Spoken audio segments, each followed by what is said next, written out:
Brasil tá barato, tem boas ações, bons preços que pagam bons dividendos, né? O Ibovespa tinha acabado de bater o seu primeiro recorde em 2026 e o Brasil ainda nem é o primeiro na lista, nem foi o que em dólar subiu mais. As ações brasileiras estão perto de um nível de bolha? Bom, esse é um alerta feito recentemente pelo Bank of America, considerando a disparada da Bolsa de Valores brasileira no começo de 2026. Mas será que os ativos brasileiros caminham para esse cenário? Bom, para a gente entender esse momento, estou aqui com Luiz Barsi para a gente entender as suas expectativas, a sua opinião desse cenário. Bem-vinda, Lu. Obrigada, Fabi. Gente, vamos ter que falar desse assunto, né? Eu até brinquei no Instagram, Fabi, que a mesma instituição, né, no meio de janeiro, falava sobre investir no Brasil, de como eles viam essa oportunidade pela entrada justamente de fluxos estrangeiros, né? E deram compra para o Brasil. E aí, em questão de 20 dias, a mesma instituição veio com a notícia de que, olha, agora o Brasil virou uma bolha, né? Como que é possível a gente, em menos de 30 dias, em menos de um mês, imagina, né? Quem tá investindo, quem tá chegando agora, deve ficar louco, né? Sim, tá. Então, acho que é muito investidor aí esse investidor. momento. Então, vamos falar sobre isso para você ficar um pouquinho mais tranquilo, né? É isso aí. Então, pra gente entender, né, a parte, digamos, mais técnica, Lu, conta pra gente, então, o que significa, o que justifica um cenário de bolha, né? Os ativos financeiros chegar nesse nível, né? Qual que é a característica para esse cenário? Acho que a característica principal de uma bolha, Fabi, é quando você identifica um preço a mercado irreal em relação ao seu valor real ou ao seu valor intrínseco, né? Então, é geralmente quando um ativo ou um pool de ativos, né? Não necessariamente pode ser em um só, pode ser em uma característica de ativos, né? Como um todo. É quando esses ativos, eles sobem rápido demais, em um curto espaço de tempo, muito acima do que eles realmente valem. Isso está muito atrelado a expectativas muito lá em cima, sabe? Quando você compra uma tese e acha que isso vai bombar, isso logo em seguida geralmente é acompanhado também de um efeito manada. Então, primeiro você tem aquelas pessoas que, em tese, viram aquilo primeiro e acham que aquilo tem muito potencial e isso acaba subindo. E depois você tem o efeito que vem depois, que é o efeito manada, que é aquele fear of missing out, é o FOMO, né? Que é das pessoas que chegam por último na festa, mas ficam com aquela ansiedade de querer também aqueles lucros, né? Aquela rentabilidade para si. Então, em geral, é isso que caracteriza uma bolha, né? E aí uma bolha estoura, principalmente quando essas expectativas irreais caem por terra, né? Quando todo mundo começa a perceber de que, opa, não era bem assim. E considerando que a gente está vivendo, né, nesse início de 2026 aí bastante movimentado para a Bolsa de Valores brasileira, você concorda com o BOF? A gente está caminhando para esse cenário ou é um outro totalmente diferente? Olha, eu acho que a palavra bolha, ela é muito forte, né? Até porque a gente aqui no EGF, vocês sabem, o EGF existe desde 2018 a 2019 e desde essa época a gente fala, olha pessoal, o Brasil tá barato, tem boas ações, bons preços que pagam bons dividendos, né? E aí é um pouco estranho quando finalmente parece que o investidor, né, vai ter um alívio e vai ver o seu patrimônio aumentar. Sim, de repente, em questão de 6 meses, eu tô numa bolha, né? Passei 10 anos comprando e aí agora em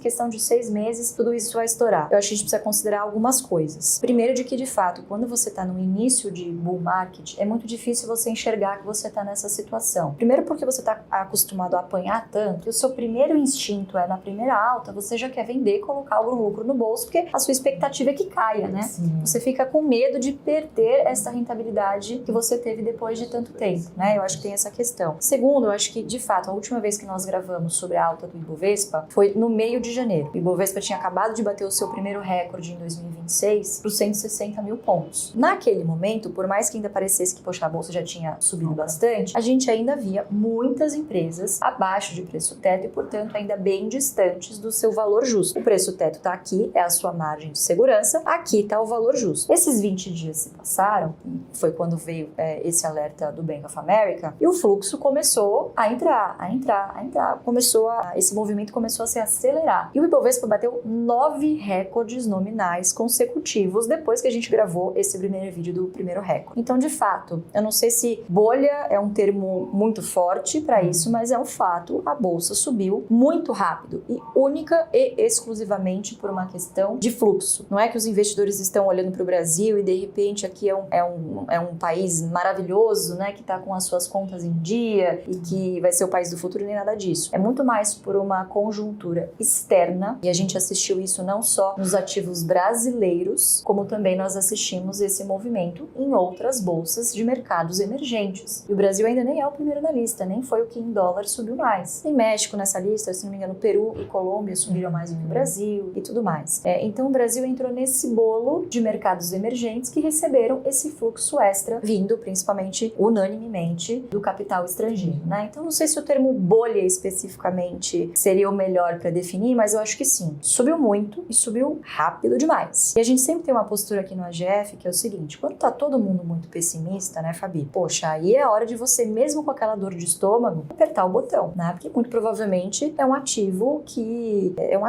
tá barato, pelo sentimento geral. E olhando sempre o preço teto, obviamente, a qualidade das empresas. Nós chegamos num ponto, inclusive uma estatística que eu vi do Rafi, que é o analista responsável de renda variável da XP, mostrando justamente que no nível em que estamos do Ibovespa hoje, 80% das empresas brasileiras hoje estão negociando acima da sua média, né, da sua média histórica. Está começando a ficar perigoso se você estava otimista demais. Opa, quando tá todo mundo otimista, lembra? Você vai ficar um pouquinho mais com o pé atrás. Não sei se o termo bolha seja muito forte, mas provavelmente o que o Bank of America quis dizer, né, e eu fui ler o relatório e tudo mais, é muito por conta de uma métrica que eles desenvolveram, até trouxe aqui uma colinha para eu não errar o nome e falar errado para vocês, que é risco de bolha, Bubble Risk Indicator, o BRI, tá? O que esse indicador leva em consideração? Então, vou ler aqui para vocês. É o indicador de risco de bolha, medida baseada em preços, desenvolvida para detectar dinâmicas de ativos semelhantes à bolha. Olha como é importante a gente não ler só a manchete. Sim. É importante a gente ler a matéria toda. Então, essa métrica, ela consolida retornos, volatilidade e a fragilidade de um ativo em uma única leitura, numa escala de risco de bolha, de 0 a 1. Nessa categoria, a Bolsa Brasileira foi enquadrada ali em 0,7 ou 0,8, ou seja, quando chegar em 1, é bolha eminente. E é um pacotão, né, Lu, que é considerado. E é um pacotão, exatamente. Muitas coisas são consideradas nessa análise, tá, pessoal? Quais são os outros ativos que também entraram nesse alerta? Eu acho que é por isso que os investidores, caramba, tira casaco, põe casaco, né? Fica aquela dúvida, mas é que é importante a gente prestar atenção. Nada de alarmismo, mas é pra gente prestar atenção. Estavam nessas mesmas categorias o ouro e a prata, que a gente viu muito recentemente também, deu uma bela corrigida nos últimos dias, né? E deu uma assustada nos investidores que têm esse tipo de ativo nos seus portfólios. Então, de novo, eu acho que essa entrada de capital estrangeiro, ela não é uma unanimidade do Brasil. Isso está acontecendo tanto com mercados emergentes, principalmente equities, né, pessoal, que são ativos reais, são empresas, e outros ativos tidos como hedge, como segurança, né? Então, o pessoal migrando muito para minerais. Então, você tem não só a prata, o ouro, mas agora está vindo à tona muito também teorias do cobre e tudo mais, né? Outros minerais que tendem a seguir essa tendência, né? Não é uma seara que nós aqui, que seja a nossa especialidade ou que nós investimos e tudo mais, mas é sempre bom acompanhar o que está acontecendo no cenário. Então, todos esses ativos reais, vamos dizer assim, estão entrando na moda, muito por conta dessa nova política, vamos dizer assim, que incentiva a desvalorização do dólar, que de certa forma beneficia em parte os Estados Unidos nas suas exportações. Então, foi assim que nos últimos 20 anos, né, a China foi a grande indústria do mundo. Quando você desvaloriza a sua moeda em relação às outras moedas, né, o que acontece? O seu produto, ele passa a ficar mais barato, ele passa a ficar mais competitivo. Então, quando você vai pesar isso na balança, poxa, vai ficar mais barato, em tese, você comprar produtos dos Estados Unidos, né? Então, sobre essa perspectiva, é muito bom. Isso não significa que o dólar vai deixar de ser a moeda dominante do mundo. A gente está falando de duas coisas diferentes aqui. Mas então, tem-se essa conjuntura de que, poxa, se o dólar está desvalorizando, ou seja, se o fluxo está saindo do dólar, ele precisa parar em algum lugar, você concorda? E aí a preferência dos investidores buscando justamente segurança é ter reservas em